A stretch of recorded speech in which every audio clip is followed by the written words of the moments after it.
Solid state में अगर हम बात करें कि कौन कौन सी ट्रिक्स अप्लाई कर सकते हैं सॉल्विंग के लिए, समझने के लिए स्ट्रक्चर्स को, तो सबसे पहले ये बेसिक ट्रिक्स पता होनी चाहिए सिमेट्री की और यूनिट सेल को ऑब्जर्व करने की, और उसके बाद फिर क्लोजेस्ट पैकिंग एग्जिस्ट कैसे करती है और उसे आप फॉर्मुलेट कैसे करेंगे, उसे आप सिर्फ और सिर्फ लेयर्स के नाम लिख करके कैसे कैच करेंगे, और फिर डिस्टेंस जो क्लोजेस्ट पैकिंग के जो लेयर्स होते हैं उनके बीच में जो डिस्टेंसेज होते हैं वो कैसे आप निकालेंगे।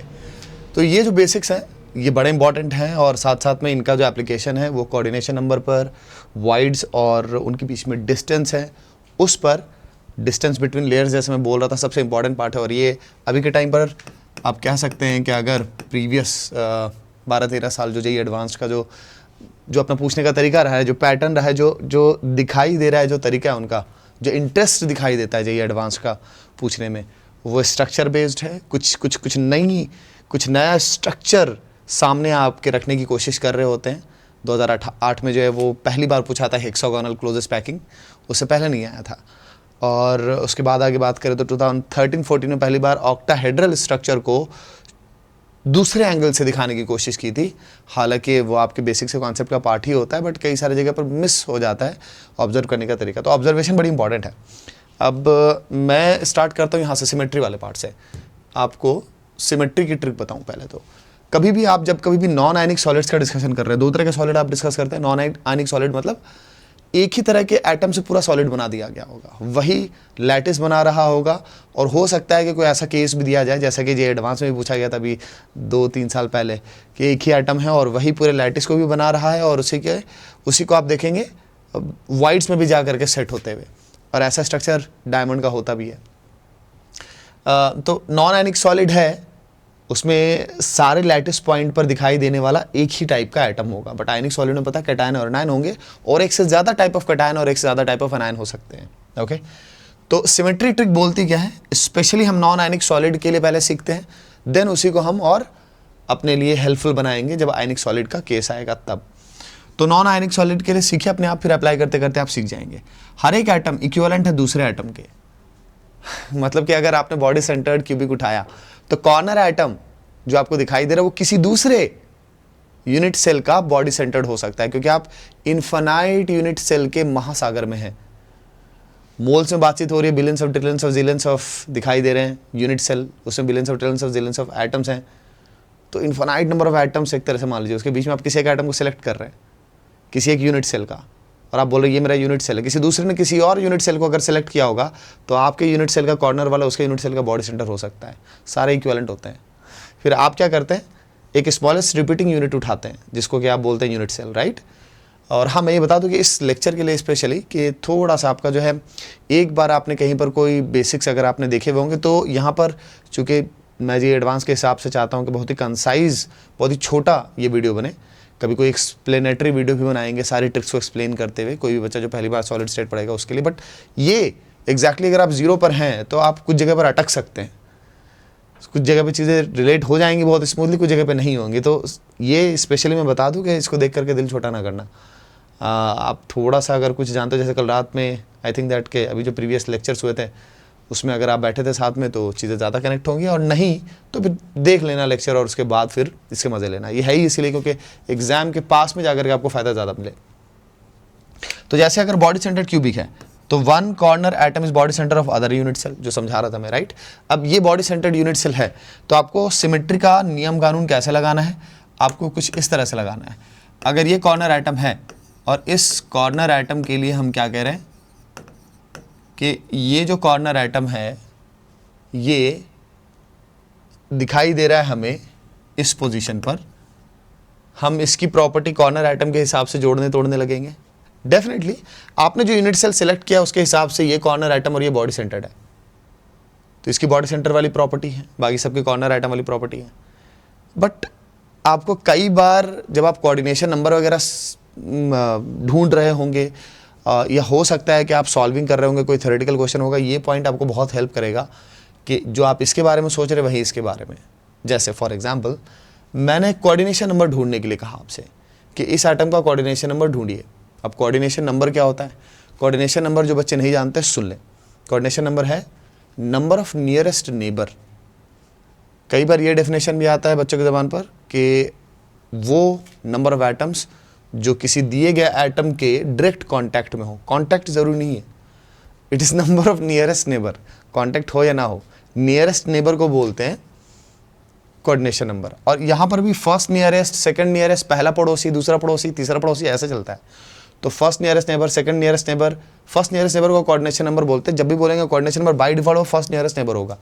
होने को तो सेकंड नियरेस्ट और थर्ड नियरेस्ट भी होगा, बट वो बताना पड़ेगा क्वेश्चन को कि वो पूछ रहा है सेकंड और थर्ड। हम क्या मानेंगे, कोऑर्डिनेशन नंबर का मतलब फर्स्ट नियरेस्ट नेबर। ठीक है, तो अगर फर्स्ट नियरेस्ट नेबर की बातचीत करें तो इस बॉडी सेंटर को देखिए। अगर बॉडी डायगोनल की लेंथ की बातचीत करें तो बॉडी डायगोनल की जो लेंथ होती है वो √3a होती है, राइट। मान लीजिए आपने ऐसे लिखा है बॉडी डायगोनल की लेंथ, तो बॉडी डायगोनल की लेंथ तो हमें पता ही है √3a/2, लेकिन सॉरी √3a, लेकिन हमें पता है कि अगर इस √3a की बातचीत करें, अगर हमने एज लेंथ को a लिया हुआ है, तो अगर हमने √3a लिया हुआ है, हाफ कर दें अगर इसका, तो हमें दिखाई देगा इन दोनों के बीच में जो डिस्टेंस है वो √3a/2 है। तो हमें √3a/2 पर नियरेस्ट नेबर्स दिखाई दे रहे हैं। इसके नियरेस्ट नेबर, इसके सबसे नज़दीकी नेबर कौन है, 4 ऊपर कॉर्नर वाले और 4 नीचे कॉर्नर वाले, 8, राइट। तो इसके जो नियरेस्ट नेबर दिखाई दिए मुझे, वो दिखाई दिए 8। नियरेस्ट नेबर बाय डिफॉल्ट वो फर्स्ट नियरेस्ट नेबर है, correct. Nearest neighbour 8 at distance, कितना डिस्टेंस आप बताएंगे, at distance √3a/2, body diagonal के हाफ डिस्टेंस पर। अगर इसका कोऑर्डिनेशन नंबर, इसका नियरेस्ट नंबर 8 है, तो बाई सिमेट्री, चूंकि एक ही टाइप के एटम से यूनिट सेल बना है, इसका भी कोऑर्डिनेशन नंबर 8 है, इसका भी है, इसका भी, इसका भी, इसका भी, इसका भी, इसका भी, इसका भी। तो body centred cubic unit cell में किसी भी एटम का अगर आपने ढूंढा कोऑर्डिनेशन नंबर, तो दैट विल बी 8। तो आपने कॉर्नर का निकालने के बजाय इसका निकाला, आसान था, सिमेट्री लगा दी, उसका भी वही आंसर होगा, करेक्ट। समझ गए, ऐसे चलने की कोशिश करनी, this is law of symmetry. ठीक है, ये नियम कानून सिमेट्री का। और सेम चीज़ आप हर जगह अप्लाई कर सकते हैं। सिमेट्री का जो रूल है वो डेफिनेटली डेंसिटी, पैकिंग फ्रैक्शन, इन सब के लिए अप्लाइड होगा, हर जगह अप्लाइड होगा। ठीक है, अब आते हैं ऑब्जर्विंग अ यूनिट सेल पे। जब कभी भी आपको कोई यूनिट सेल दिया जाए, चाहे वो 2D हो चाहे वो 3D हो, ये 3D में दिखा रहे हैं, ये 2D वाले, तो आपका काम क्या होना चाहिए, सबसे पहले ये देखें कि एटम्स टच कैसे करते हैं। ये आपका पहला पॉइंट होना चाहिए कि अगर यूनिट सेल आप ऑब्जर्व कर रहे हैं तो एटम्स टच कैसे करते हैं। तो पहला पॉइंट, एटम्स टच कैसे कर रहे हैं, ये चेक कीजिए, क्योंकि इससे क्या होगा, एटम्स टच कैसे कर रहे हैं, इससे आपको ए एंड आर के बीच में जो एज लेंथ है, इसके बीच में ना रिलेशन मिल जाएगा। और इस रिलेशन से आप पैकिंग फ्रैक्शन निकाल लेते हो और दूसरे डेंसिटी वगैरह निकालने की आपको एक तरह से पूरा रास्ता बन करके तैयार हो जाता है। ए और आर के बीच में रिलेशन है, तो ए और आर के बीच में रिलेशन तभी समझ में आएगा जब आप ऑब्जर्व करना शुरू करोगे कि एटम्स टच कैसे कर रहे हैं। जैसे सिंपल क्यूबिक यूनिट सेल है, इसमें सारे एटम्स क्या हो रहे होते हैं, अलॉन्ग द एजेस टच कर रहे होते हैं। तो अगर आपने 2 एटम अलॉन्ग द एजेस देखे, उनके सेंटर के बीच में जो डिस्टेंस है r + r 2r, चूंकि एटम्स टच कर रहे हैं अलॉन्ग द एजेस, तो ए और आर के बीच में रिलेशन किसी सिंपल क्यूबिक यूनिट सेल में a = 2r हो जाएगा, राइट। तो पहली चीज़ है कि एटम्स टच कैसे कर रहे हैं, उसी से आप ए एंड आर के बीच में रिलेशन निकालें। एंड थर्ड ये चेक करें कि नियरेस्ट नेबर कितने, यानी कि कोऑर्डिनेशन नंबर चेक करने की कोशिश करें। क्यों कोऑर्डिनेशन नंबर, क्योंकि कोऑर्डिनेशन नंबर ये बताने की कोशिश कर रहा होता है, ये भी इंडिकेशन होता है कि कितनी ज़्यादा अच्छी पैकिंग है और कितनी ज़्यादा डेंसिटी है, ये सारी चीज़ें यहाँ से समझ में आती है। तो कोऑर्डिनेशन नंबर भी चेक करने की आदत रहनी चाहिए, राइट। आते हैं कोऑर्डिनेशन नंबर पर। बट 2D में देखिएगा, एक यूनिट सेल ऐसे बना करके दिया आपको, यहाँ पर आपसे एटम्स टच कैसे कर रहे हैं, ये तो खुद ही बना करके दे दिया हमने। अब आपसे पूछ रहे हैं ए और आर के बीच में रिलेशन बताइए।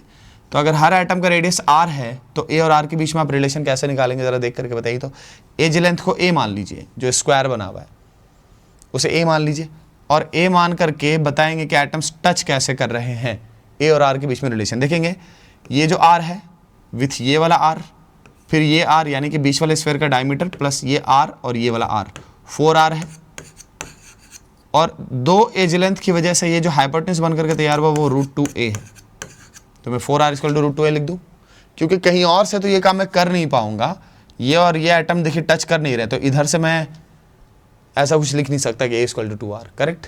यहाँ एटम टच कर रहे हैं, हमें ढूंढना होता है कि एटम्स टच किस साइड से कर रहे हैं, उस लेंथ को उठाएंगे, R के टर्म्स में लिखने की कोशिश करेंगे, रिलेशन बन जाएगा, करेक्ट। कोऑर्डिनेशन नंबर ऑलरेडी कितना था, इस एटम के लिए 4 है, हर एक एटम के लिए 4 होगा सिमेट्री से, क्योंकि यहाँ पर सारे एटम सिमेट्रिकली ही रखे हुए, वो भी दिख रहा है हमें, करेक्ट। तो कॉर्नर एटम का coordination number 4, body centre atom का भी कोऑर्डिनेशन नंबर 4, करेक्ट, ठीक है। और कोऑर्डिनेशन नंबर के बाद हम एक क्वांटिटी रख सकते हैं, वो भी बहुत हेल्पफुल है, बट कोऑर्डिनेशन नंबर के बाद ही इफेक्टिव नंबर ऑफ एटम्स। इसे कोऑर्डिनेशन कंपाउंड का इफेक्टिव एटॉमिक नंबर मत बोल देना, ये effective number of atoms in unit cell है, पर यूनिट सेल। और effective number of atoms per unit cell कैसे निकलता है, इसको आप Z बोलते हैं। ये होता है sum of contribution of all lattice points, sum of contribution of all lattice points, ठीक है। अब पता है हमें कि अगर कॉर्नर एटम्स होते हैं तो उसका कंट्रीब्यूशन कितना होता है, 1/8 होता है। एक स्फीयर जो है 8 क्यूबिक यूनिट सेल में शेयर्ड होता है।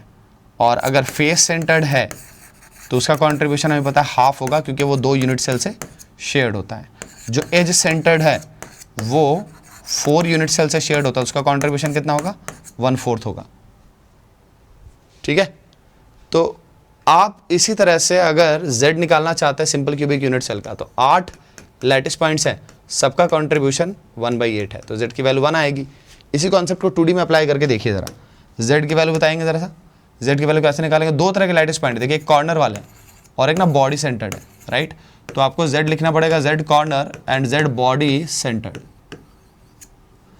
कॉर्नर वाले कितने दिखाई दे रहे हैं, 4, और हर कॉर्नर वाले का कंट्रीब्यूशन कितना है, एंगल से भी कैच कर सकते हैं। देखिए 90 डिग्री एंगल है जो कि इस स्फीयर का अंदर, इस यूनिट सेल के अंदर ऑक्यूपाइड है, शेयर्ड है। 90 डिग्री यानी कि 360 डिग्री का 1/4, तो हर एक कॉर्नर वाले का शेयरिंग कितना है, 1/4, और हैं कितने टोटल, 4, सबकी शेयरिंग 1/4। ये एंगल वाला ट्रिक भी काफ़ी फायदेमंद है। और बॉडी सेंटर्ड वाले तो हमेशा बॉडी के अंदर ही होते हैं, तो 1 × 1 कितने आ जाएंगे, 2। तो यहाँ पर अगर इस यूनिट सेल की बातचीत करते हैं 2D में, तो उसकी Z की वैल्यू कितनी थी, 2। अब भाई Z निकालने से फ़ायदा क्या है, फ़ायदा ये है कि आप पैकिंग फ्रैक्शन निकाल सकते हैं। पैकिंग फ्रैक्शन को 2D और 3D दोनों के लिए एक ही फार्मूले से अगर दिखाना हो तो कुछ ऐसा दिखाएंगे। देखिए पैकिंग फ्रैक्शन और डेंसिटी सेम चीज़ नहीं है, पैकिंग फ्रैक्शन एक फ्रैक्शन है, वो भी घुमा करके आपको बताएगा कि कितना ज़्यादा डेंस्ड है। पैकिंग फ्रैक्शन कम तो डेंसिटी कम है, पैकिंग कम है, स्पेस ज़्यादा था बट उसमें पैक्ड आइटम्स कम है। डेंसिटी वो मास के टर्म से बताएगी कि कितना ज़्यादा अच्छी पैकिंग थी, अगर डेंसिटी ज़्यादा आइटम्स पैक्ड थे। एक तरह से ये नंबर ऑफ आइटम्स बताने की कोशिश करेगा, रेशियो लेने की कोशिश करेगा, फ्रैक्शन में बताएगा, वो वेट बताएगा। जितना ज़्यादा एक ही यूनिट सेल में वेट है उतना ज़्यादा डेंसिटी, उतना ज़्यादा पैकिंग अच्छी है। तो packing fraction, this is effective number of atoms multiplied by space occupied by each atom.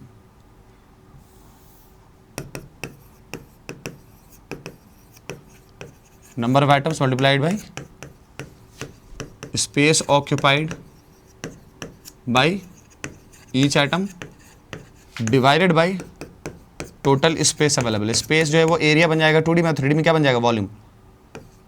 Total space given, total space of unit cell, this will be better, ठीक है। तो सिंपल क्यूबिक यूनिट सेल के लिए मान लीजिए आपको निकालना है पैकिंग फ्रैक्शन, आप क्या करते, Z × 4/3πr³ करते, डिवाइडेड बाय आप क्या कर देते, A³ कर देते, इसमें Z की वैल्यू 1 पुट कर देते और A = 2R पुट कर देते, करेक्ट।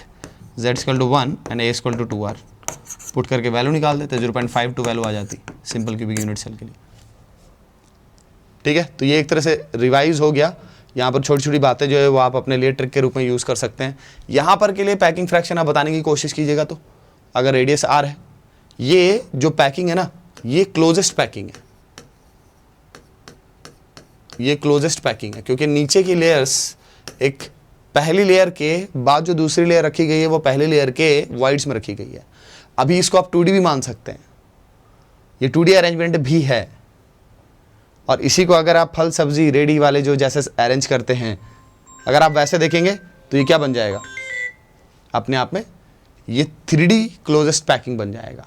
तो सारे जितने भी क्लोजेस्ट पैकिंग है सबका ना बेसिकली आप देखेंगे कि एक बात सब में कॉमन दिखाई देगी कि जो पहली लेयर थी उसके बाद जो दूसरी लेयर रखी जाती है उस दूसरी लेयर में आपको ये दिखाई देगा कि दूसरी लेयर जो है वो फर्स्ट लेयर के वॉइड्स में रखी गई है। इससे स्टेबिलिटी आती है और डेफिनेटली कोऑर्डिनेशन नंबर ज़्यादा आएगा, डेंसिटी ज़्यादा आएगी। तो आप एक तरह से रिलेट कर सकते हैं कोऑर्डिनेशन नंबर, स्टेबिलिटी, डेंसिटी, इन सबको भी, कि सभी जो एक दूसरे के प्रोपोर्शनल ही चल रहे होते हैं। ओके, ठीक है।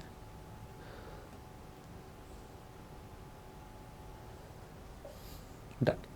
तो अगर क्लोजेस्ट पैकिंग की बातचीत करें तो क्लोजेस्ट पैकिंग में हम क्या क्या करने वाले हैं भाई? क्लोजेस्ट पैकिंग में हम लेयर्स के बीच में डिस्टेंस वगैरह ढूंढने वाले हैं, करेक्ट। अब पहले तो यहां पर मैं 2D मान लेता हूं कि आपको मैंने ये 2D का हिसाब किताब दिया और आपसे पूछ रहा हूं पैकिंग फ्रैक्शन कितना होगा। तो आप पैकिंग फ्रैक्शन रेडियस r मानते हुए पैकिंग फ्रैक्शन ये आप निकाल करके नीचे कमेंट्स में बताओगे कि इसका पैकिंग फ्रैक्शन क्या आएगा, ठीक है, जैसे आपने 2D में उधर देखा। अब हम बढ़ते हैं आगे, कोऑर्डिनेशन नंबर में अप्लाई करना शुरू करते हैं। हमने सिमेट्री की बेसिक ट्रिक देखी है और हमारी बेसिक ट्रिक में अगर बातचीत करें तो ऑब्जर्विंग यूनिट से ये 2 चीज़ें हो गई हैं, ठीक है। पैरेलल अब हम एप्लीकेशन पार्ट स्टार्ट करते हैं, देखते हैं कोऑर्डिनेशन नंबर में क्या क्या सिमेट्री का एप्लीकेशन कर सकते हैं और कोऑर्डिनेशन नंबर में और क्या क्या बातें हो सकती हैं जो कि फंसाते हैं हमें, उसकी ट्रिक समझते हैं। फिर जो एक्चुअल पार्ट है हमारा वो स्ट्रक्चर वाला, लेयर्स के बीच में डिस्टेंस वाला वो पार्ट है जो अच्छे से आना चाहिए। तो कोऑर्डिनेशन नंबर देखते हैं सिंपल क्यूबिक यूनिट सेल में कैसे पहचानेंगे भाई? सारे के सारे तो कॉर्नर पर ही रखे हुए हैं। अब आप क्या करेंगे, इस क्यूबिक यूनिट सेल को ध्यान से अगर देखेंगे तो साफ दिख रहा है कि एक्स एक्सिस, वाई एक्सिस और जेड एक्सिस, इस तरह से आप इमेजिन कर सकते हैं।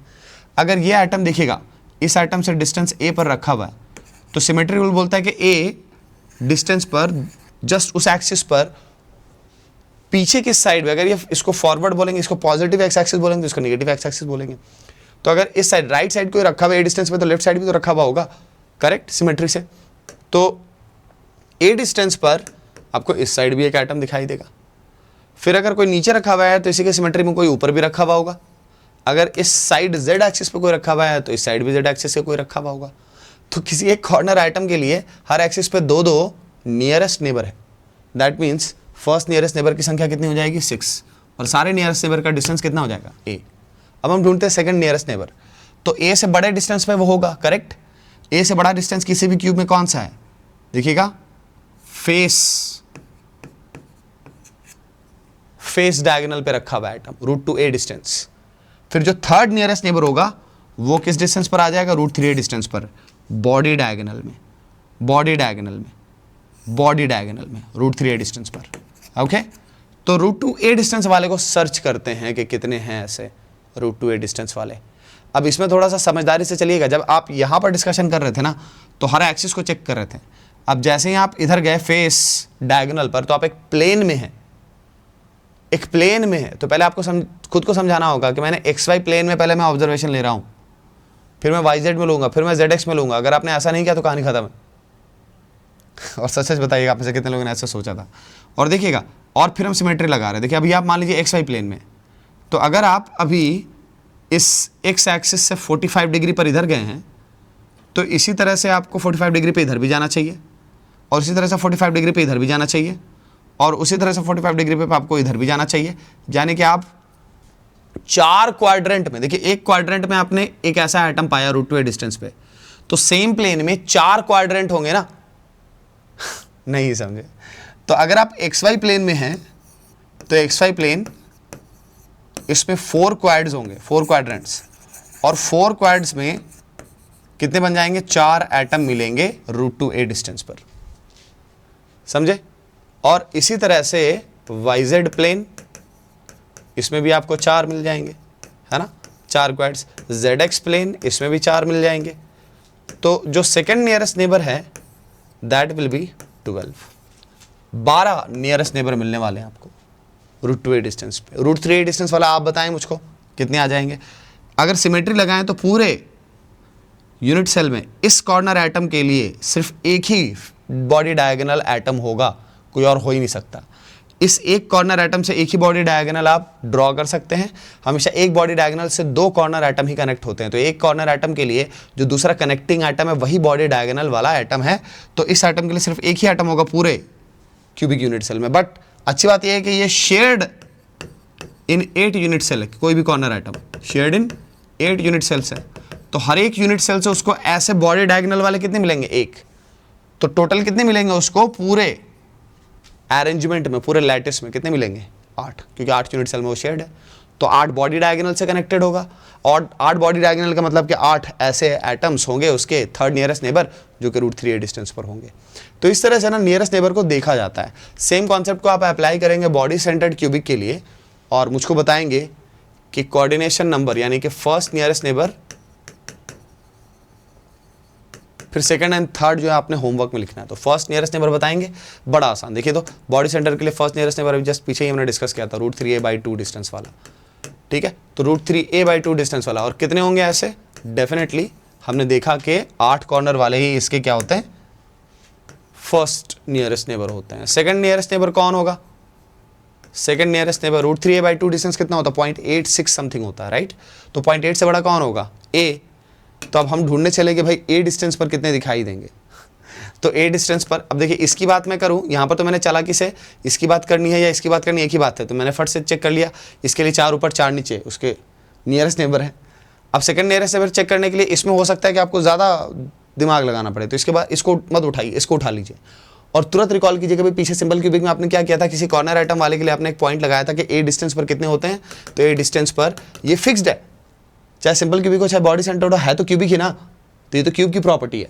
अगर कॉर्नर पर कोई आइटम रखा हुआ है तो उसके लिए x एक्सिस पे, y एक्सिस पे, z एक्सिस पर दो करके आइटम्स रखे रहेंगे a डिस्टेंस पर, राइट। तो बस समझ जाइए अब क्या हो जाएगा, 2 + 2 + 2 6। तो सेकंड नियरेस्ट कितने हो जाएंगे? 6, और a डिस्टेंस पर हो जाएंगे, ठीक है। इसी तरह से आप थर्ड नियरेस्ट भी निकाल सकते हैं यहाँ पर, बट मैं चाहूँगा कि थर्ड नियरेस्ट आप निकाल करके कमेंट से बताएंगे, ठीक है। चलो फेस सेंटर्ड में क्या करेंगे भाई? फर्स्ट फेस सेंटर में कोऑर्डिनेशन नंबर निकाल रहे हैं। अच्छा एटम्स टच कैसे कर रहे हैं, ये वाला पॉइंट ना हमने, अच्छा अभी कोऑर्डिनेशन नंबर ही कर रहे थे इसीलिए, बट देखो एटम्स टच कैसे कर रहे हैं वो भी साथ साथ बताते चलो। यहाँ पर तो a = 2r वाला रिलेशन है, और यहाँ पर बॉडी सेंटर्ड में क्या होने वाला है? इसका रेडियस, इसका डायमीटर और फिर इसका रेडियस, यानी कि 4r बॉडी डायगोनल की लेंथ r के टर्म्स में, और बाकी वो √3a तो है ही है, ठीक है। और फेस में टचिंग होगी ऐसे, तो जो भी 4r है वो √2a के बराबर हो जाएगा, ठीक है। अगर कोऑर्डिनेशन नंबर की बातचीत करते हैं तो कोऑर्डिनेशन नंबर यहां पर कितना आएगा? तो आप किसके बारे में सोचोगे? कौन से आइटम के बारे में सोचोगे? किसी भी आइटम को उठा लीजिए। देखिए इस फेस सेंटर वाले को मैं उठा रहा हूं, ये 4 ऊपर से कनेक्टेड है, फेस पे रखा हुआ है और टच कर रहा है चारों कॉर्नर आइटम्स को। लेकिन ये रखा हुआ था ना नीचे, जो आप देख रहे हैं नीचे 4 फेस सेंटर्स हैं, उनके ऑक्टाहेड्रल अरेंजमेंट पर रखा हुआ है। इनफैक्ट के ये जो है पूरे सारे 6 फेस के जो 6 फेस सेंटर्स हैं, उन 6 फेस सेंटर्स को मिला करके एक ऑक्टाहेड्रल स्ट्रक्चर बनता हुआ दिखाई दे रहा है। देख लीजिएगा ऑरेंज वाला है, राइट। z एक्सिस पे 2, फिर x एक्सिस और y एक्सिस पे 2, तो ऑक्टाहेड्रल अरेंजमेंट ऐसा ही होता है। बीच में जो वॉइड है वो ऑक्टाहेड्रल वॉइड है। तो डेफिनेटली ये फेस सेंटर वाला नीचे के जो 4 हैं उनको भी टच कर रहा है। अब अगर मैं ऐसे देखूं सिमेट्री के अकॉर्डिंगली, तो इस यूनिट सेल में अगर यहाँ पर आपको दिखाई दे रहा होगा, ये अगर एज लेंथ a है तो साफ साफ दिख रहा है हमें कि इस फेस सेंटर के रिलेटिवली मुझको a/2 डिस्टेंस पे ये सेंटर मिलेगा जो क्यूब का होगा। तो a/2 डिस्टेंस पे ऊपर भी तो मिलेगा इसी तरह का सेंटर, तो इसी तरह का स्क्वायर प्लेनर अरेंजमेंट भी मिलेगा मुझको a/2 डिस्टेंस पे ऊपर। आई बात समझ? मतलब कि ये आइटम 4 कॉर्नर वाले को टच कर रहा है, 4 फेस वाले को टच कर रहा है नीचे, तो 4 फेस वाले को ऊपर भी टच कर रहा होगा, जिसकी वजह से कोऑर्डिनेशन नंबर में क्या बोलूँगा, 4 अपने लेयर में, 4 नीचे और 4 ऊपर, 12 हो जाएगा। और डिस्टेंस क्या क्या है? डिस्टेंस है √2a/2, डिस्टेंस है √2a/2। डिस्टेंस क्या है? √2a/2। यही है ना फेस डायगोनल का, √2a/2 डिस्टेंस। और देखिए वही डिस्टेंस जो है वो एक फेस सेंटर से दूसरे फेस सेंटर का भी होता है, ये भी सीख लीजिए। ये सिमेट्री से लगा रहे हैं आपसे डिस्टेंस बिटवीन 2 फेस सेंटर भी आपको पता चल गया है, जो जनरली अगर डायरेक्टली कभी किसी से पूछ दिया जाए तो कोई भी ढूंढने लग जाएगा। बट सिमेट्री से आपको समझ में आ रहा है कि अगर √2a/2 यहाँ से यहाँ का डिस्टेंस है तो यहाँ से यहाँ का भी होगा, क्योंकि ये क्लोजेस्ट है तो ये भी क्लोजेस्ट ही है। समझ में आया? तो distance between 2 face centres equal to also √2a/2।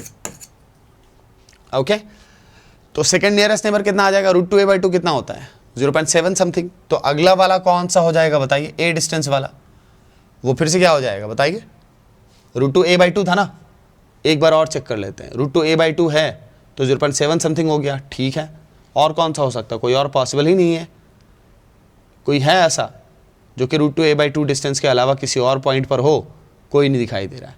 सब के सब किस पर है, सब √2a/2 पर है, या फिर अब इसके बाद कौन सा डिस्टेंस आ सकता है, a डिस्टेंस आ सकता है, करेक्ट, ये सर्च कर सकते हैं आप। तो a डिस्टेंस वाले को सर्च कीजिए, a डिस्टेंस वाला कितना आएगा, उसके लिए मुझे क्या फेस सेंटर वाले को उठाने की ज़रूरत है, ज़रूरत नहीं है, आप कॉर्नर पे जाकर के सोच सकते हैं। तो second and third nearest neighbour आपका काम है कि यहाँ पर ढूंढेंगे एंड आप बताएंगे, ठीक है। मैं तो सिमेट्री को अप्लाई करना अच्छे से बता दिया आपको। अब HCP में यही काम करने की कोशिश करते हैं। अभी धीमे धीमे देखो लेयर्स की नेमिंग कैसे होती है, डिस्टेंस वगैरह समझ जाएंगे तो सिमेट्री को और ज़्यादा शार्प कर पाएंगे। यही तो होता है कि किसी एक ट्रिक को आप जब अप्लाई करना शुरू करते हैं वो और शार्प कब होती है, जब आप उसके साथ साथ पैरेलली और दूसरे एप्लीकेशंस भी लगाना सीखते हैं। खैर तभी हेक्सागोनल क्लोजेस्ट पैकिंग में आते हैं। पहले तो मुझे ना इसका Z बताओ, यानी कि इफेक्टिव नंबर ऑफ एटम्स, वो हमने हर जगह ढूंढ करके निकाल लिया था।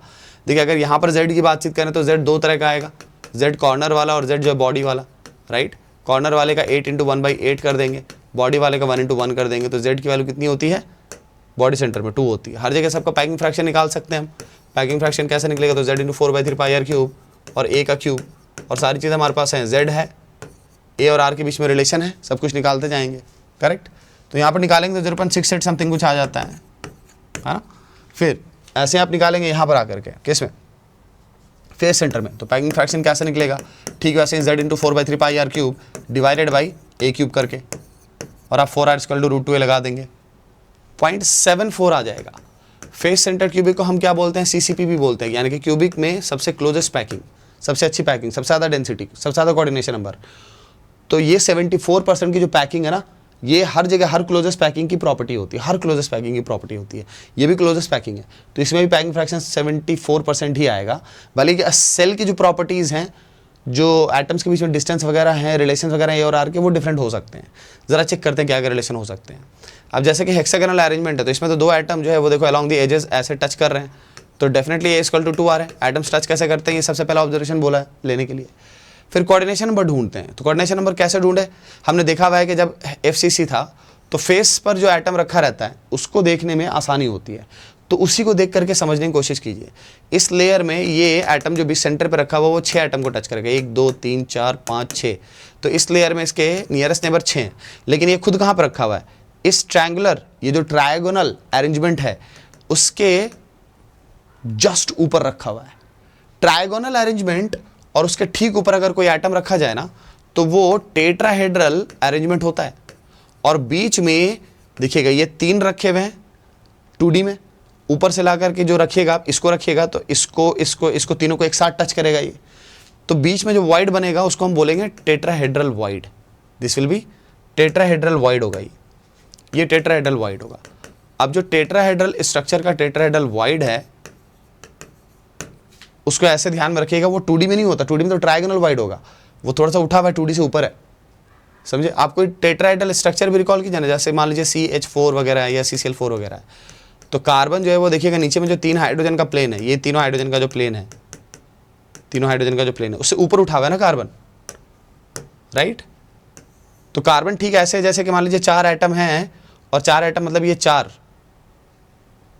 स्फीयर्स हैं, बीच में जो वॉइड बना कार्बन वहां पर है, 5वां वो है ना, कार्बन है ना बीच में, कार्बन सेंट्रल एटम भले ही है लेकिन वो एक्चुअली टेट्राहेड्रॉन के बीच में वॉइड में, ऐसे समझ सकते हैं, ओके।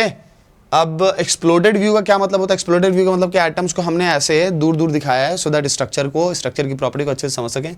ये ऑक्टाहेड्रल वॉइड का एक्सप्लोडेड व्यू है, ऑक्टाहेड्रल वॉइड बोले, ऑक्टाहेड्रल स्ट्रक्चर बोले।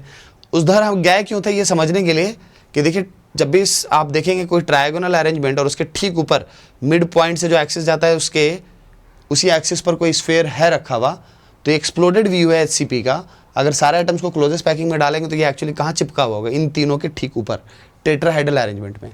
तो बेसिकली यहाँ से लेकर के इस एटम से लेकर के इस सेंटर तक का जो डिस्टेंस है, this is height of tetrahedron. ये टेट्राहेड्रॉन की हाइट होती है। और अगर आपने ये निकाल लिया तो बेसिकली इसका डबल करने पर, इसे अगर मैं h बोल दूं तो इसको डबल करने पर ना पूरे HCP की हाइट निकल जाती है। ये HCP की हाइट है, इसको डबल कर दे तो ट्वाइस ऑफ टेट्राहेड्रॉन होगा, क्योंकि नीचे भी तो बन रहा है ना सेम वैसे ही। देख करके आप बताइए मुझको। देखिए ये वाला आइटम नीचे से जाएगा और इस ट्रायगोनल के फेस के ऊपर रखाएगा, ठीक वैसे जैसे इसको रख रहे हैं हम इस अरेंजमेंट में, ठीक वैसे नीचे से भी अरेंजमेंट बन रहा है। तो दो टेट्राहेड्रॉन बन रहे हैं, ऊपर से एक और नीचे से एक, एंड दैट इज वाई कि ये भी H है, ये भी टेट्राहेड्रॉन है, राइट। तो दो टेट्राहेड्रॉन की हाइट से मिलकर के बनता है पूरा hexagonal unit cell. Centre to centre की बातचीत हो रही है, ठीक है, ओके। तो आप देखेंगे इस आइटम के बारे में बात करें तो ये आइटम अपने लेयर में 6 को टच कर रहा है, नीचे 3 को टच कर रहा है, सिमेट्री से 3 को नीचे टच कर रहा है तो 3 को ऊपर भी टच कर रहा होगा डेफिनेटली।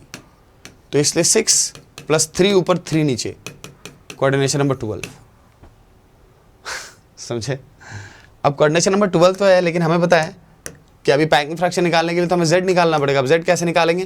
तो लैटिस पॉइंट कितने तरह के हैं देखिएगा, Z कॉर्नर वाले हैं, फिर Z जो है वो फेस सेंटर्ड भी है, और Z जो है वो बॉडी सेंटर्ड भी। 3 तरह के लैटिस पॉइंट्स हैं। कॉर्नर वाले कितने दिखाई दे रहे हैं? 6 ऊपर और 6 नीचे में 12।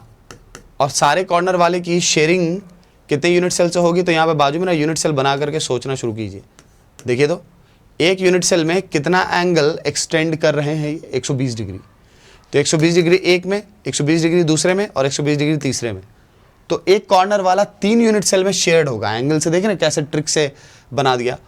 तो एक जो कॉर्नर वाला है वो कितने से शेयर्ड होगा बताओ? वो 3 से शेयर्ड होगा, राइट। तो मैं 3 लिख दूं? बोलो जल्दी से। नहीं, गलत है। क्यों? क्योंकि आपने जो बनाया है वो तो ना देखिए 360 डिग्री, वो 2D में सोच लिया है। तो ये जो यूनिट सेल है, इसके बाजू में एक यूनिट सेल है, उसके बाजू में यूनिट सेल है, तीनों यूनिट सेल मिल करके ऊपर से नीचे तक की लेंथ रख रहे हैं। लेकिन इस कॉर्नर के अकॉर्डिंगली हम 3 हेक्सागोनल स्ट्रक्चर्स ऊपर भी तो बना सकते हैं। तो आपने ऊपर का पार्ट कैसे छोड़ दिया? शेयरिंग, इस कॉर्नर आइटम की जो शेयरिंग है, वो शेयरिंग जो है वो 3 अपने लेयर में जो यूनिट सेल है उससे, और 3 जो इन्हीं यूनिट सेल्स के ऊपर में जो यूनिट सेल होंगे उनके साथ भी तो वो शेयर्ड है। नहीं समझे? अगर नहीं समझे तो देखिएगा ध्यान से। एक यूनिट सेल हमने उठाया, वो नीचे की तरफ एक्सटेंड कर रहा है, नीचे की तरफ एक्सटेंड कर रहा है, करेक्ट। इसी तरह से आपने एक दूसरा यूनिट सेल भी बनाया, वो भी नीचे की तरफ एक्सटेंड कर रहा है, ठीक है। इसी तरह से आपने एक तीसरा यूनिट सेल भी बनाया, वो भी नीचे की तरफ एक्सटेंड कर रहा है। इस पर ध्यान दीजिए, इस वाले पर, राइट, इस वाले पर ध्यान दीजिएगा। ये अभी इन तीनों से शेयर्ड था, तो इसी के ऊपर भी एक होगा, इसके ऊपर भी एक यूनिट सेल होगा, और इसके ऊपर भी एक यूनिट सेल होगा।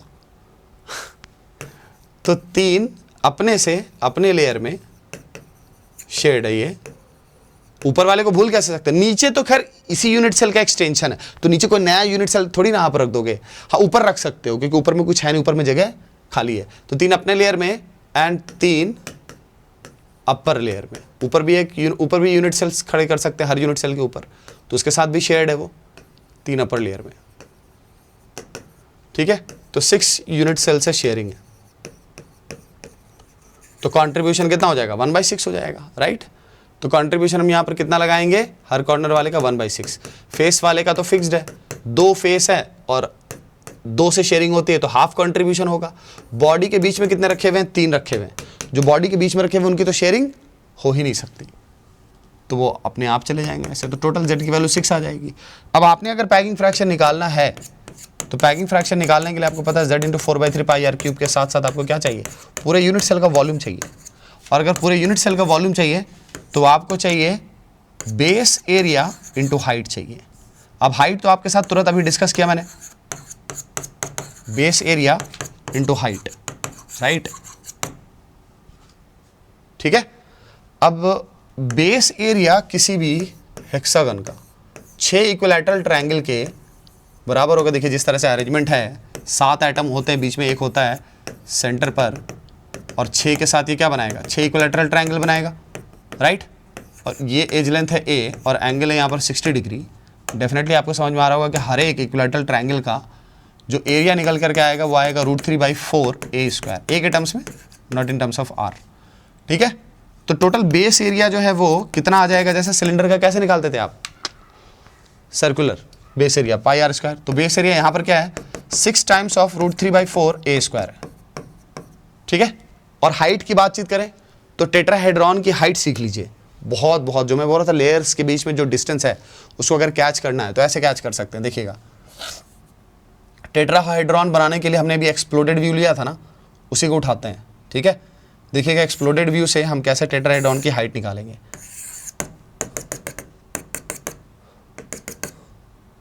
यहां से जो z एक्सिस ऊपर जा रहा है उस पर एक एटम ला करके रखा हमने, तो ये टेट्राहेड्रॉन बनेगा। अब आप क्या करें, ये आपने एक्सप्लोडेड व्यू लिया है लेकिन आपको पता है कि इन दोनों के बीच में डिस्टेंस जो है वो 2r है, सेंटर टू सेंटर डिस्टेंस, ये टच कर रहे हैं एक्चुअली, राइट। और 60 डिग्री एंगल पर आप सेंटर से ये जोड़ सकते हैं इसको। यहाँ से जो परपेंडिकुलर आप ड्रॉप करेंगे आपको पता है एग्जैक्टली वो कहाँ पर, मिड पॉइंट पर, इस पूरे लाइन के मिड पॉइंट पर होगा। तो यहाँ से यहाँ तक का डिस्टेंस कितना आ जाएगा, r आ जाएगा, दिखाई दिया। अगर मैं cos 30 लिखूँ, क्योंकि ये 30 डिग्री हो गया ना 60 का हाफ, तो cos 30 बराबर हो जाएगा r डिवाइडेड बाई ये वाली जो लेंथ है इसको l बोल देते हैं, r डिवाइडेड बाई l बोल ले। तो ये हो जाएगा l जो हो जाएगा वो हो जाएगा cos 30 √3/2, l इक्वल टू हो जाएगा 2r/√3, ठीक है। और ज़रा चेक कीजिए, टेट्राहेड्रॉन में सारे डिस्टेंस इक्विवेलेंट होते हैं। अगर यहाँ से यहाँ डिस्टेंस है 2r तो ये भी 2r है और ये भी 2r है और ये भी 2r है, समझे। तो अगर मैं एक वर्टिकल ट्रायंगल बना दूं, ध्यान से देखिएगा, वर्टिकल ट्रायंगल बना दूं, कैसे बना दूं भाई, अभी नीचे में हॉरिजॉन्टल ट्रायंगल था, अब एक वर्टिकल ट्रायंगल इसके सेंटर से बना देते हैं, इसके सेंटर को जोड़ करके, दिख रहा है। तो अब इस वर्टिकल ट्रायंगल में ये परपेंडिकुलर है, ये जो हाइपोटेन्यूज है वो centre to centre distance 2r है, करेक्ट। अब अगर मैं इस h को निकाल पाया तो यही तो देखिएगा टेट्राहेड्रॉन की हाइट है, क्योंकि ये तीनों एक प्लेन में रखे हुए XY प्लेन में, ठीक है, और ये Z एक्सिस पर रखा हुआ है ऊपर से ला करके। तो इसका सेंटर और इस तीनों के प्लेन का सेंटर हाइट देगा टेट्राहेड्रॉन का। तो h is basically height of tetrahedron, ठीक है। अब आप लगा दे पाइथागोरस, कैसे लगाएंगे बताइए, 2r का whole square is equal to l का स्क्वायर प्लस ht का स्क्वायर। ht का जो स्क्वायर है वो आएगा 4r स्क्वायर माइनस l का square 4r square by 3, 4r square को बाहर निकाल दिया, इंटू 2/3 कर दिया। तो ht जो है वो आ गया 2r √2/3, हाइट ऑफ टेट्राहेड्रॉन। तो अब आप मुझको बता दें कि HCP के लिए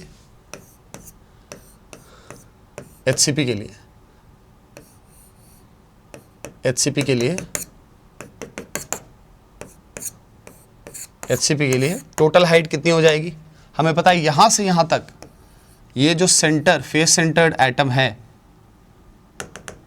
जो फेस सेंटर्ड एटम है, उस फेस सेंटर्ड एटम को देखिए, उस फेस सेंटर्ड एटम को अगर आप ध्यान से देखेंगे तो इस फेस सेंटर्ड एटम को देखिए, इस फेस सेंटर्ड एटम को आप क्या देख रहे हैं, ऐसे फेस सेंटर्ड एटम से आप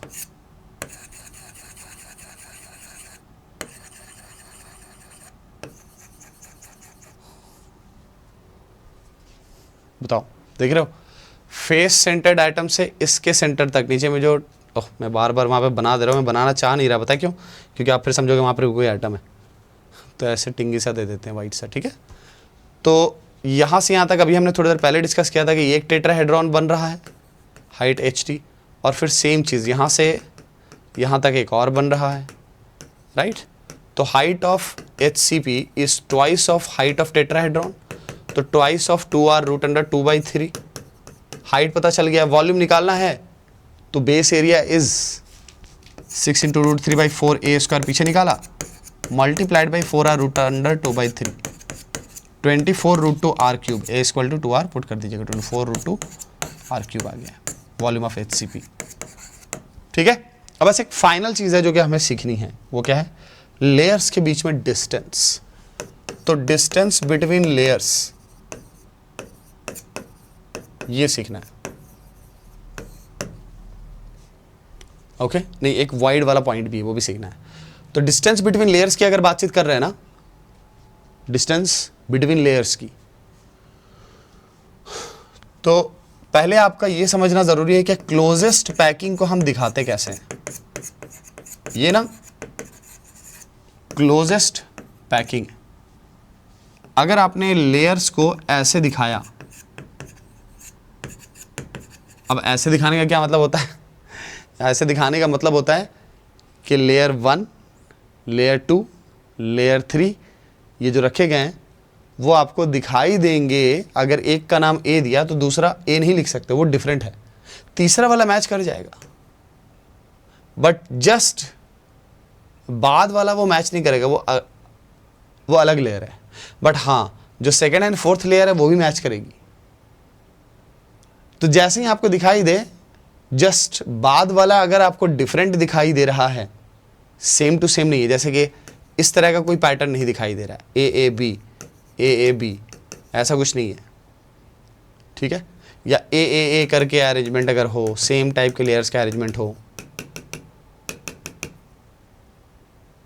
या दो डिफरेंट थे फिर दो सेम हो गए, कहीं पर भी अगर अरेंजमेंट में आपको लग रहा है कि रिपीटेशन में same layers just back to back रखी हुई है, सेम लेयर्स, तो वो क्लोजेस्ट पैकिंग नहीं होगा। This is not closest packing, this is not closest packing, this is closest packing. क्या ये क्लोजेस्ट पैकिंग है? जरा चेक कीजिए तो ए बी सी डेफिनेटली है, क्योंकि कोई भी लेयर जो है ना वो बैक टू बैक वो सेम नहीं है, लगातार सेम नहीं है, राइट। ए बी सी है डिफरेंट, कोई भी एक दूसरे से कोई भी दो जो रखे हुए हैं वो सेम है ही नहीं। उसका मीनिंग ही हो जाता है कि आपने बनाया है क्लोजेस्ट पैकिंग, और आपने जो है पहली लेयर के वाइड्स में ना बाकी जो दूसरी लेयर से उनको अरेंज किया है, तो स्टेबिलिटी है, कोऑर्डिनेशन नंबर हाई है, डेंसिटी हाई है, ये क्लोजेस्ट पैकिंग की पहचान होती है, ठीक है। अब जैसे ही आपको दिखाई देगा ऐसा अरेंजमेंट, तो वो क्लोजेस्ट पैकिंग नहीं है, और पैकिंग फ्रैक्शन 0.74 नहीं होगा, उससे कम ही होगा। तो इन दोनों का जो पैकिंग फ्रैक्शन है वो डेफिनेटली 0.74 से छोटा है, इनका जो पैकिंग फ्रैक्शन है वो 0.74 होना है, इनका जो पैकिंग फ्रैक्शन है वो 0.74 होना है। इनफैक्ट इस तरह की पैकिंग जो है वो हेक्सागोनल क्लोजेस्ट पैकिंग की, और ये वाली FCC की कहलाती है। FCC में 3 लेयर्स होते हैं, तीनों डिफरेंट, और HCP में 2 लेयर।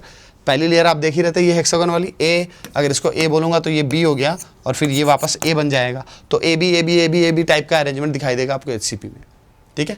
वही FCC में ABC टाइप का दिखाई देगा, है दोनों में कोऑर्डिनेशन नंबर वही 12, और वही है कि पैकिंग फ्रैक्शन वही 0.74 होगा, ठीक है। मैं वाइड की भी बातें करता हूँ, बट पहले हम किसको निपटा रहे हैं, हम इसको हाइट वाले पार्ट को ही निपटा रहे थे, राइट, हाइट वाले पार्ट को ही निपटा रहे थे हम, करेक्ट है, ठीक है। हाइट वाले पार्ट को निपटा रहे थे, तो अभी और निपटा लेते हैं। इसमें क्या निपटाएंगे, लेयर्स के बीच में जो डिस्टेंस है उसको कैसे कैच करते हैं। पहले ना आप इस क्वेश्चन का आंसर कीजिए। देखिए आपके सामने क्या रखा गया है, आपके सामने एक हेक्सागोनल अरेंजमेंट है, एक लेयर है जिसमें कि वो हेक्सागोनल अरेंजमेंट है, डेफिनेटली यहाँ पर बीच में भी एक आइटम होगा, ठीक है। इसके ठीक नीचे बताया जा रहा है आपसे कि अरेंजमेंट है इस तरह का, ठीक है, ओके। फिर बताया जा रहा है कि इसके ठीक नीचे अरेंजमेंट है ऐसा। क्या ये क्लोजेस्ट पैकिंग है, ये आपको पहचानना है। क्या इसका पैकिंग फ्रैक्शन 0.74 आएगा, ये पहचानना है। कैसे पहचानेंगे, लेयर ए, लेयर बी, इस लेयर बी का अपोजिट डायरेक्शन में ये रखा हुआ है, तो ABC, pattern is ABC, that is closest, packing fraction 0.74, बधाई। लेकिन अगर ऐसा कोई अरेंजमेंट है,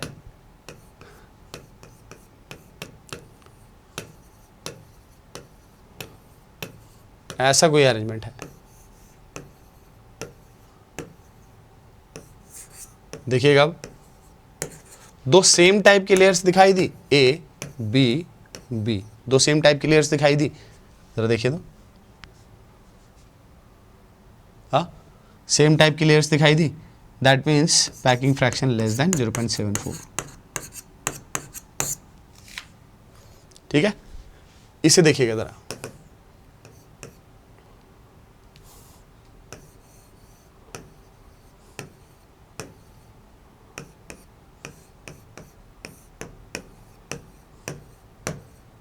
एटम्स हर जगह हैं। अब क्या बोलेंगे आप, चेक कीजिए, अभी क्या बोलेंगे? डेफिनेटली अगर ये ए है, ये बी है, तो ये सी है। Packing fraction 0.74। ठीक है, अब हम ढूंढने निकलते हैं हाइट लेयर्स की। जैसे यहाँ पे लेयर्स बना रहे हैं ना, वैसे ही लेयर्स बनाते हैं, उनके बीच में हाइट निकालते हैं। तो ऐसा मान लीजिए कि हमारे पास कुछ ऐसा अरेंजमेंट, मान लीजिए ये ट्रायगोनल है और इसके नीचे है हमारे पास ये हेक्सागोनल, और उसके नीचे फिर से ट्रायगोनल है रखा हुआ इसी तरह का। ओके, अब आपने तो अरेंजमेंट देख लिया, आपने देखा हुआ है, एचसीपी से सीखा हुआ है, ये ठीक यहाँ इसके मिड पॉइंट से जाएगा, ये उठा करके इन तीनों के अरेंजमेंट पर रखा हुआ है, तो वह टेट्राहेड्रल अरेंजमेंट है, टेट्राहेड्रॉन है, तो हाइट टेट्राहेड्रॉन वाली आ जाएगी, है ना। इस लेयर के सेंटर से इस लेयर के सेंटर तक 2r√2/3 will be the distance. क्या इसको मैं अगर इस 3 स्फेयर वाले अरेंजमेंट के ठीक बीच से जाने वाली एक्सिस पर अगर रख रहा हूं, तो क्या नीचे भी टेट्राहेड्रॉन बन रहा है? डेफिनेटली, जैसे पीछे बना था एचसीपी में, राइट। तो सेंटर टू सेंटर डिस्टेंस फिर से ht, यानी कि पूरे 2 लेयर के बीच का डिस्टेंस, 2 लेयर का बीच का डिस्टेंस एंड टोटल डिस्टेंस आपने निकाल लिया है। ठीक है, जरा यहां चेक कीजिएगा तो आप यहां भी निकाल लेंगे। ये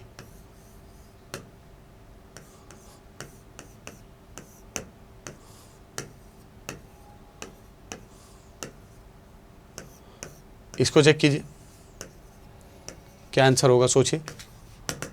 इसे चेक कीजिए फिर,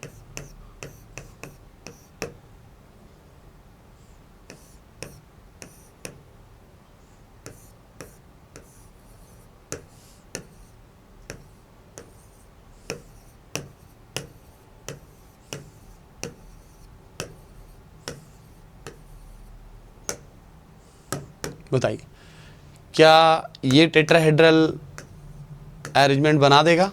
बिल्कुल बनाएगा। ht डिस्टेंस, क्या ये टेट्राहेड्रल वाइड बनाएगा? हालांकि ये और ये डिफरेंट है, देखिए लेयर्स जो है वो ए बी सी है, बट टेट्राहेड्रल तो बनाएगा ना ये, करेक्ट। तो फिर से ht आ गया, 2 ht के बराबर हाइट है। यहां पर क्या होने वाला है, ऊपर यहां से यहां तक हाइट इज ht 2r√2/3, यहाँ से यहाँ तक हाइट इज ht वही √2r√2/3। बट अब देखेंगे ये दोनों सेम टाइप की लेयर्स है, ये अगर a था ये b है, तो ये c और c है, तो दैट मीन्स एक स्फीयर के ठीक ऊपर दूसरा स्फीयर रख दिया गया है। तो सेंटर टू सेंटर जो डिस्टेंस है अब वो कितना हो जाएगा बताइए, यहाँ से यहाँ का जो डिस्टेंस है वो 2r हो जाएगा, देखिए ना। ठीक है, वाइड्स में नहीं रखा गया, वाइड में रखेंगे तब तो टेट्राहेड्रल बनेगा राइट। तो अगर टोटल हाइट की बातचीत करें तो अब यहाँ पर जाके मामला गड़बड़ा, ये टोटल हाइट हो गया 2i of ht plus 2r, ये हो गया टोटल हाइट। ऐसे निकालना है ठीक है। एक होमवर्क दे रहे हैं आपको खास करके तंग करके क्या है कि इस ट्रायंगल के ना ठीक नीचे उलट करके रखा हुआ ट्रायंगल है। अब देखिए उलट करके रखा हुआ ट्रायंगल जब भी होगा तो पता क्या होगा, दोनों मिल करके ना ऑक्टाहेड्रल वाइड बनाते हैं। टेट्राहेड्रल तो तब था जबकि इस ट्रायंगल के ऊपर आप एक एटम रख रहे थे इसके मिड पॉइंट से जाने वाले एक्सिस पर, जेड एक्सिस पर, राइट। बट अभी अगर हाइट निकालनी है तो अब ये टेट्राहेड्रल नहीं है, ये ऑक्टाहेड्रल है। This is height of octahedral, और वो निकालना पड़ेगा। अगर मैं नीचे में फिर ऐसा रख देता तो फिर से इधर भी ऑक्टाहेड्रल बन जाता। अगर मैंने ऐसा रखा हुआ है तो अब देखिए नीचे में तो टेट्राहेड्रल बन रहा है, ऊपर में नहीं बन पा रहा है। यहां से यहां इज h ऑफ t। तो अब आपने क्या करना है, ये निकाल करके बताना मुझको कि ये कितना आएगा। और इसी के हिंट के लिए ये है, ये स्ट्रक्चर है, ये आपकी हेल्प करेगा। 2013 या 14 में जे एडवांस ने डायरेक्टली क्या किया था, इसी ट्रायंगुलर अरेंजमेंट को दे दिया था और पूछा था रेडियस रेशियो। लोग कंफ्यूज हो गए थे, जबकि था क्या, बस आपको ऐसे पढ़ा हुआ रहना चाहिए था। देखिए ऑक्टाहेड्रल जो आप बना रहे हैं, जो आप ऑक्टाहेड्रल स्ट्रक्चर बना रहे हो, कैसे बनता है, बीच में आप स्क्वायर प्लेन बनाते हैं 4 से, स्क्वायर प्लेन एक्सप्लोडेड व्यू देख लीजिए, 4 एटम है मिलकर के क्या बना रहे हैं, स्क्वायर प्लेन बना रहे हैं। और उस स्क्वायर प्लेन के मिड पॉइंट से आपको दिखाई देगा जेड एक्सिस, उस पर ऊपर और नीचे 2 एटम रखे हुए। ऑक्टाहेड्रल स्ट्रक्चर ऐसे तो देखा हमने, सारे इस तरह के एटम्स वगैरह जो बनाते थे आप उसमें बॉन्डिंग में, ऐसे तो होते थे SF6, है ना। ये सब ऑक्टाहेड्रल कैसे बनते थे, ऐसे तो बनते थे, स्क्वायर प्लेन,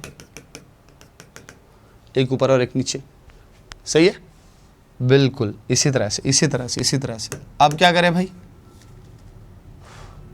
क्या करें, कैसे निकालेंगे, पहले ये समझिए कि एक तो ऑक्टाहेड्रल स्ट्रक्चर को आप देख रहे हैं, जो वाइड होगा वो कैसे होगा, देखिए ये चारों ऐसे टच कर रहे हैं एक दूसरे को, ठीक है। अभी यहाँ पर स्क्वायर प्लेनर वाइड है, और ठीक इसके ऊपर से ला करके इसके जैसे ही रखा जाएगा ऊपर जेड एक्सिस से एक स्फीयर। अब जो वाइड तैयार होगा इस इन चारों को और इस पांचवें को मिला करके, या इस छठे को भी ले सकते हैं, सिमेट्रिक से नीचे से भी एक हो रहा है, तो वो बनेगा ऑक्टाहेड्रल वाइड। और पता है वो ऑक्टाहेड्रल वाइड कहाँ पर होगा, वो वाइड जो है वो यहीं पर होगा। बट 2D मत मानना, क्योंकि 2D का मतलब सर्कल रखोगे, 3D का मतलब स्फीयर रखोगे। जो यहाँ पर एक स्फेरिकल एटम रखोगे जो कटायन हो सकता है, छोटा साइज कटायन का होता है, तो वो ऊपर वाले को भी टच करेगा, नीचे वाले को भी टच करेगा और इन चारों को भी टच करेगा। तो जो बीच में जो भी आप रखोगे स्फीयर, वो 6, मान लीजिए कि बीच में आप कटायन रख रहे हो, तो वो 6 एनायंस को टच कर रहा होगा। उस स्फीयर का रेडियस वही होगा जो स्क्वायर प्लेनर वाइड मानते हुए आप एक सर्किल का रेडियस बताओगे, समझे। तो तभी रेडियस रेशियो में देखोगे ऑक्टाहेड्रल वाइड और स्क्वायर प्लेनर दोनों के लिए रेडियस रेशियो सेम दे देते हैं। क्यों, क्योंकि बेसिकली आप 3D में स्फीयर मानोगे, वहाँ पर 2D में सर्किल मानोगे, डायमीटर तो सेम ही आएगा ना, आर तो सेम ही आएगा ना, इसीलिए रिजल्ट सेम ही आते हैं, ठीक है। बट अब आपको करना क्या है, जैसे हम पहले कर रहे थे कि आपको ये आपको ऑक्टाहेड्रल स्ट्रक्चर समझ में आ गया, ऑक्टाहेड्रल बनता कैसे है, दिखाई दे रहेगा आपको कि 4 से स्क्वायर प्लेनर और जेड एक्सिस पे 2।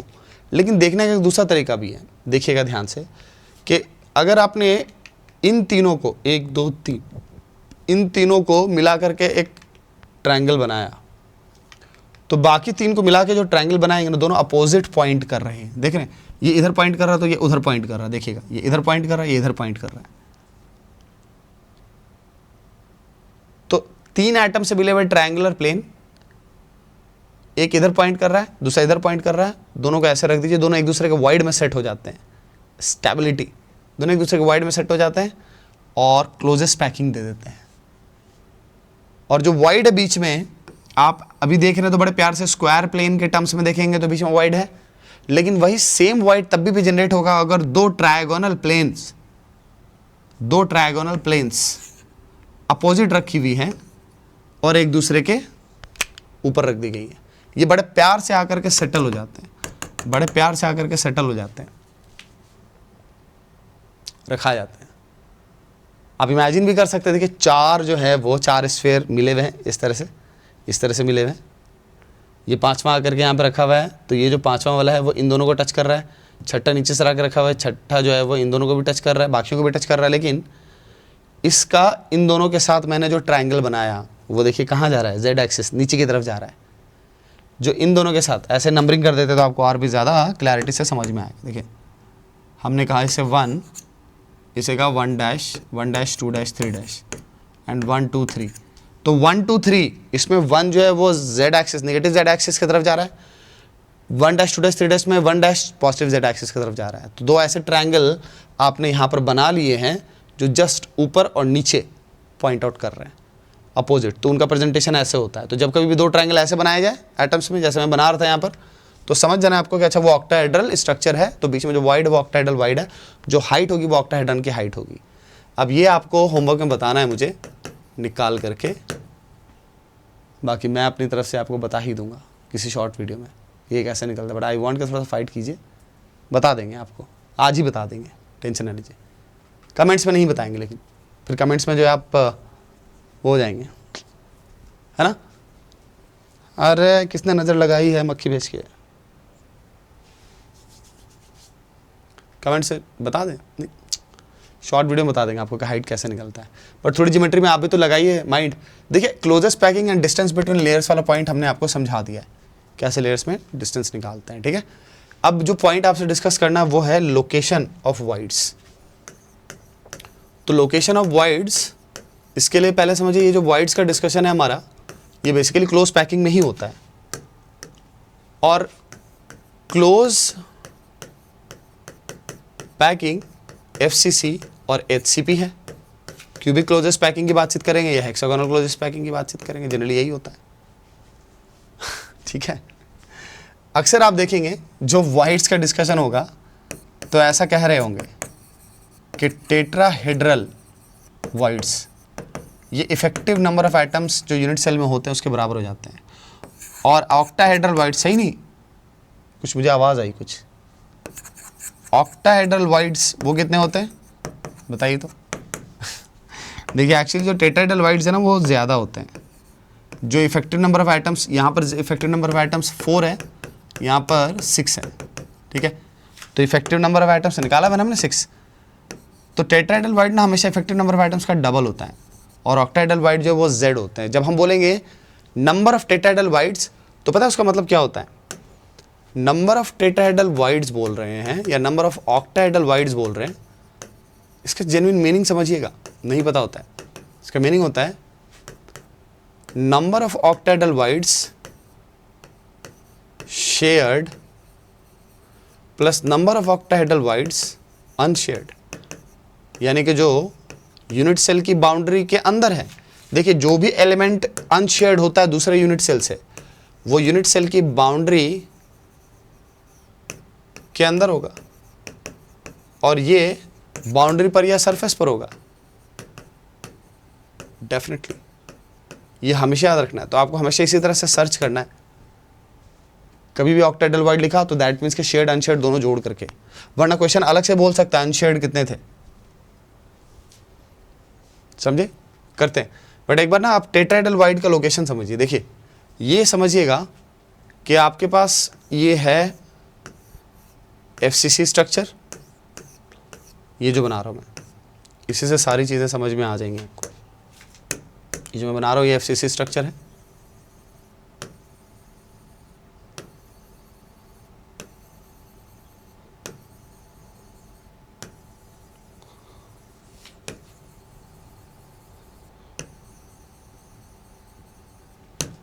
ठीक है, ये FCC स्ट्रक्चर है।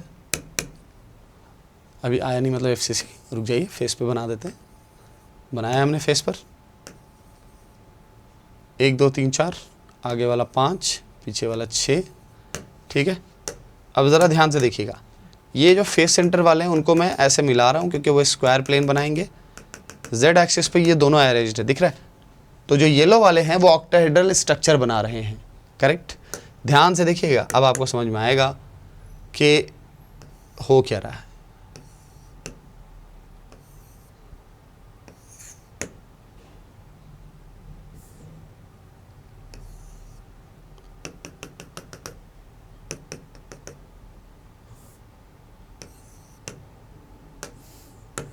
देखिए जब आपने ऑक्टाहेड्रल स्ट्रक्चर देखा फेस सेंटर्स वाले को, है ना, फेस सेंटर वाले को, फेस सेंटर वाले जितने भी आइटम्स हैं उनको अगर अरेंज करें तो वो ऑक्टाहेड्रल अरेंजमेंट में है ऑलरेडी, ठीक है। अब इस ऑक्टाहेड्रल अरेंजमेंट के बाद आपको जो 8 आइटम्स दिखाई दे रहे हैं वो तो कॉर्नर वाले ना। अब देखिए वो कॉर्नर वाले रखे कैसे गए हैं। हमने अभी जस्ट देखा था कि हम ऐसा कुछ इमेजिन कर सकते हैं, सेंटर टू सेंटर जोड़ दीजिए, ज़रा देखिए तो सेंटर टू सेंटर जोड़ेंगे तो ये ट्रायगोनल प्लेनर अरेंजमेंट बना, इसका वाइड ट्रायगोनल वाइड है, इसके ऊपर अब आप इस ट्रायगोनल अरेंजमेंट के सेंटर पर जाइए, उस सेंटर से एक एक्सिस पास कीजिए। ठीक इस एक्सिस पर अगर आपने कोई एटम ला करके रखा तो आपने अभी पीछे क्या देखा था एक्सप्लोडेड व्यू में, टेट्राहेड्रल स्ट्रक्चर बनेगा। यहां जो वाइड है वो टेट्राहेड्रॉन बनेगा, और ये पता है कौन है, ये वही कॉर्नर एटम है। जरा चेक कीजिए ना, अगर मैं नंबरिंग कर दूं तो बहुत अच्छे से क्लैरिटी आ जानी चाहिए। ये 1 2 3 and this one is 4th, 1 2 3 and this one is 4th। दिखाई दिया, 1 2 3 ट्रायगोनल प्लेन बनाएंगे, 4th वाला ठीक जो मिड पॉइंट से जो एक्सिस जाएगी उस पर आकर के रखा रहा होगा, टेट्राहेड्रल स्ट्रक्चर बनाएगा। यानी कि इसके रखते ही मुझको यहां पर बीच में क्या मिलेगा, टेट्राहेड्रल वॉइड, 3 फेस सेंटर और 1 corner, 3 face centre plus 1 corner मिलकर के टेट्राहेड्रॉन बनाएंगे। और आपको पता है ये टेट्राहेड्रॉन कौन बना रहा था, कॉर्नर वाला। कॉर्नर वाला जैसे ही लेकर के आएंगे वैसे ही कॉर्नर वाले के ठीक नीचे, ठीक नीचे आपको क्या दिखाई देगा बताएं, ठीक नीचे आपको दिखाई देगा टेट्राहेड्रल वॉइड। यानी कि हर कॉर्नर के नीचे एक टेट्राहेड्रल वॉइड है, हर कॉर्नर के नीचे एक टेट्राहेड्रल वॉइड है, क्योंकि हर कॉर्नर को आपने ठीक वैसे ही रखा हुआ है। तो हर कॉर्नर के नीचे टेट्राहेड्रल वॉइड मिलेगा आपको, हर कॉर्नर के नीचे आपको एक टेट्राहेड्रल वॉइड मिलेगा, हर कॉर्नर के नीचे एक टेट्राहेड्रल वॉइड मिलेगा, हर कॉर्नर के नीचे टेट्राहेड्रल वॉइड मिलेगा। टोटल कितने कॉर्नर है, 8 है। तो टोटल आपको कितने मिलने वाले हैं टेट्राहेड्रल वॉइड्स, टोटल कितने टेट्राहेड्रल वॉइड्स मिलने वाले हैं देख लीजिए, 3 3 6 2 8। जितने कॉर्नर आइटम्स हैं उतने टेट्राहेड्रल वॉइड्स हैं। क्या हम कह सकते हैं कि हर एक बॉडी डायगोनल के अलोंग आपको 2 टेट्राहेड्रल वॉइड मिलेंगे? बिल्कुल। और खुद बीच में जो वॉइड था, यानी है बीच में जो वॉइड है, यहां पर पता है हमें कि ये ऑक्टाहेड्रल वॉइड है। पूरे फेस सेंटर के बीच में ऑक्टाहेड्रल वॉइड होता है। लेकिन ज़रा ठहरिए, ऐसे में तो टोटल पूरे यूनिट सेल में एक ही ऑक्टाहेड्रल वॉइड दिखाई देगा, लेकिन हमने काउंट करके क्या देखा हुआ है, ऑक्टाहेड्रल वॉइड अगर इस सीसीपी की बातचीत करेंगे तो सीसीपी में ऑक्टाहेड्रल वॉइड 4 आएंगे। टेट्राहेड्रल वॉइड तो हमने देख लिए, सीसीपी में tetrahedral void twice of Z यानी कि ट्वाइस ऑफ 4 यानी कि 8 आएंगे। टेट्राहेड्रल वॉइड तो विजुलाइज हो गया है, ठीक है। और कोई भी शेड नहीं है, देखिए टेट्राहेड्रल वॉइड में सब बॉडी के अंदर है, समझे। तो all tetrahedral voids unsaid, property of क्या होते हैं, सिर्फ यूनिट सेल होते हैं। ऑक्टाहेड्रल के साथ ऐसा नहीं है, वो बड़ा वॉइड है ना, और वो कहाँ कहाँ होता है, बॉडी के सेंटर पर है। लेकिन बॉडी के सेंटर पर होने के साथ साथ वो हर एक एज सेंटर पर होता है। अब ये कैसे, मैं सारे एज सेंटर पर ड्राइंग नहीं बनाऊंगा, बनाऊं, उफ, कुछ लोग जो है ना ड्राइंग ना बनाने से मुंह बना लेते हैं, तब उनका मुंह बचा रहे बेशर्मों का, हमें बनाना पड़ रहा है। 4 ऊपर है एंड 2 6 1 7 8 9 10 11, एक यहीं बच रहा है बस, ठीक है, बना दिया। जितने ऑरेंज देख रहे हैं सबके सब ऑक्टाहेड्रल वॉइड। अब जितने भी बाउंड्री पे यानी कि एज पर रखे हुए हैं सब शेयर्ड होंगे, राइट। तो 12 शेयर्ड हैं ऑक्टाहेड्रल वॉइड्स। देखिए यहां पर लिख रहा हूं मैं, octahedral voids at edges, at centre of the edges बोले या एज सेंटर बोल देते हैं, एट एज सेंटर। ये क्या होगा, ये सारे शेयर्ड क्या होंगे, सारे शेयर्ड होंगे। और ऐसे कितने हैं, 12 एज सेंटर्स हैं तो 12 शेयर्ड है। एक है जो कि शेयर्ड नहीं है। और सारे एजेस की शेयरिंग 4 यूनिट सेल से होती है, एक ये, एक इसके बाजू वाला, और इसी तरह से इसके ठीक ऊपर और इसके बाजू वाले के ऊपर 4। तो किसी भी एज लेंथ की शेयरिंग जो है 4 यूनिट सेल से होती है। तो एज सेंटर वाले की शेयरिंग भी कितने से होगी, 4 से होगी। तो आप बताएं कंट्रीब्यूशन ऑक्टाहेड्रल वॉइड्स का, octahedral voids at edge centre का कंट्रीब्यूशन। तो भाई इनका कंट्रीब्यूशन कितना होता है, हर एक एज सेंटर का कंट्रीब्यूशन है 1/4। तो टोटल ऑक्टाहेड्रल वॉइड 12 हैं, तो ऑक्टेडल एट एज सेंटर का कंट्रीब्यूशन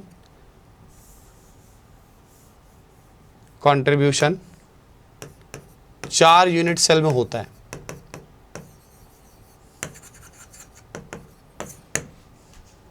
ठीक है, 1/4 1/4 1/4 करके ऐसे लिख देता हूं पहले मैं, फिर लिखते हैं ऑक्टेडल वाइड एज सेंटर का कंट्रीब्यूशन 4 यूनिट सेल में। ठीक है, तो Z ऑफ ऑक्टेडल वाइड कैसे निकालेंगे? जो Z है बॉडी पर, बॉडी के बीच में रखा हुआ, और Z जो एज सेंटर पर है। बॉडी वाला तो 1 है, एज सेंटर वाले 12 हैं, और सबकी शेयरिंग 4 से है। ठीक है, यहाँ वर्ड को और अच्छा कर रहा हूं मैं, शेयरिंग बोलेंगे ना, और एट एज सेंटर की शेयरिंग, तो कंट्रीब्यूशन 1/4 हो गया ना, कंफ्यूजन नहीं हो उससे। ठीक है, तो कंट्रीब्यूशन 1/4 थे 12, बट वो शेयर्ड थे, ये अनशेयर्ड। अब जरा चेक कीजिए और बताइए टोटल कितने आ जाएंगे? 4 आ जाएंगे, 1 + 3 4। लोकेशन समझ गए? लोकेशन समझ गए कैसे रखा हुआ है? ये समझ में आ गया कि जो है वो कितने शेयर्ड है, कितने शेयर्ड नहीं है, राइट? अब आप कुछ क्वेश्चन के आंसर कीजिएगा तो और ना आपको समझ में आ जाएगा। इसी वीडियो के नीचे ना आपको छोटे छोटे जितनी भी चीज़ें आपको ट्रिक बताई हैं उनसे रिलेटेड छोटे छोटे डायरेक्ट क्वेश्चंस हैं, जिसका कि आपको बस क्वेश्चन पढ़ करके आंसर करना है। ठीक है, उसे फिल इन द ब्लैंक्स बोले, न्यूमेरिकल्स बोले, इंटीजर टाइप बोले, जो भी है, बस जस्ट कि जितना कुछ पढ़ा है वो आपको वो रिजल्ट्स के रूप में भी ध्यान में रहे। तो मैं यहाँ पर क्या पूछ रहा हूँ कि इन CCP लैटिस शेयर्ड वॉइड्स कितने? मैंने ये नहीं बोला टेट्राहेड्रल के ऑक्टाहेड्रल, सारे देखने पड़ेंगे। देखो टेट्राहेड्रल वॉइड तो एक भी शेयर्ड नहीं है, सारे ऑक्टाहेड्रल वॉइड शेयर्ड है। तो CCP लैटिस में शेयर्ड वॉइड्स कितने? शेयर्ड वॉइड्स बताने हैं। तो टोटल 4 ऑक्टाहेड्रल वॉइड है। 4 ऑक्टाहेड्रल वॉइड्स में से एक है जो कि अनशेयर्ड है, और बाकी जो 3 है वो शेयर्ड से आते हैं। समझे? 12 × 1/4 करने से ये हिसाब है। ठीक है, टोटल 3 आते हैं, टोटल 3 आते हैं, बट वो आते कैसे? इफेक्टिवली आते हैं। ठीक है, तो जब भी बाय डिफॉल्ट अगर वर्ड इफेक्टिव ना है, हमें खुद मानना पड़ेगा इफेक्टिव की बातचीत कर रहे हैं, लोकेटेड की बात नहीं कर रहे हैं। करेक्ट? कई बार ऐसे भी पूछा जाता है, देखिएगा, कि अगर आपने यूनिट सेल FCC का लिया हुआ है तो किसी बॉडी डायगोनल के along a body diagonal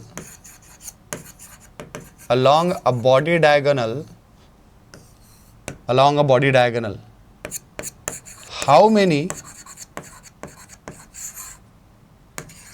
shared voids are there? देखिए, एक बॉडी डायगोनल में 2 कॉर्नर आइटम्स होंगे, और बीच में क्या होता है?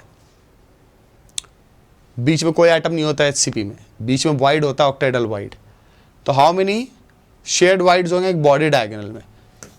बॉडी डायगोनल दिखाई कैसा देगा? मैं अभी कोई लैटिस पॉइंट नहीं बना रहा, बस पता है कि बॉडी डायगोनल मतलब एक कॉर्नर से दूसरे कॉर्नर, हर कॉर्नर के नीचे 2 टेट्राहेड्रल वाइड, कोई भी शेयर्ड नहीं है, और बीच में एक ऑक्टाहेड्रल वाइड, राइट? टेट्राहेड्रल 2 बनाया मैंने, TV, और एक बनाया OV ऑक्टाहेड्रल वाइड। पता चल रहा है हमें कि तीनों के तीनों अनशेयर्ड है। तो हमने शेयर्ड वाइड्स 0। ठीक है? तो ये था शेयरिंग वगैरह से रिलेटेड सारी चीज़ें। अब आपको क्या करना है कि इसी के नीचे जो PDF है क्वेश्चंस की, उसको लगाना है। उसमें कुछ चीज़ें डिस्टेंस रिलेटेड भी हैं, तो उनको लगाइए और जो अपने कॉन्सेप्ट को और ज़्यादा क्लियर कीजिए। लोकेशन वाली बातें मैंने कर दी हैं, ठीक है? और आप इससे रिलेटेड क्वेश्चन जो PDF में डिस्क्रिप्शन में उसको बनाएंगे और आंसर की से मैच करेंगे, देखेंगे क्या सोच रहे हैं क्या नहीं सोच रहे हैं। डाउट्स आपने अपने कमेंट्स में लिखते चले जाए कीजिए, मैं वहीं से उठा करके फिर वीडियो कोई बना लूँगा जिसमें आपके डाउट्स निकाल दूंगा। लोकेशन वाली बातें कर दी मैंने, क्लोजेस्ट पैकिंग कैसे कैसे होता है, डिस्टेंस समझा दिया है। डिस्टेंस का एक बहुत प्यारा सा क्वेश्चन आपसे पूछा है, ये भी मुझे जो डील करना है, बताना है आपका आंसर अगर गलत है आपसे नहीं निकला तो ये बताना है मुझको, और मैं ट्राई करूँगा कि इसको एक सेपरेट वीडियो में बता ही दूँ। ठीक है, तो हमने काफ़ी अच्छी अच्छी बातें यहाँ पर सीखी हैं, अपने आप में बहुत ही अच्छे लेवल तक जा कर के हमने हर चीज़ को समझने की कोशिश की है। और बट ये ध्यान रखिएगा कि सिमेट्री, यूनिट सेल को ऑब्जर्व करना, क्लोजेस्ट पैकिंग को समझना, ये सब बहुत बेसिक चीज़ें होती हैं, ये आना चाहिए अच्छे से। Okay, all the best, take care, bye bye.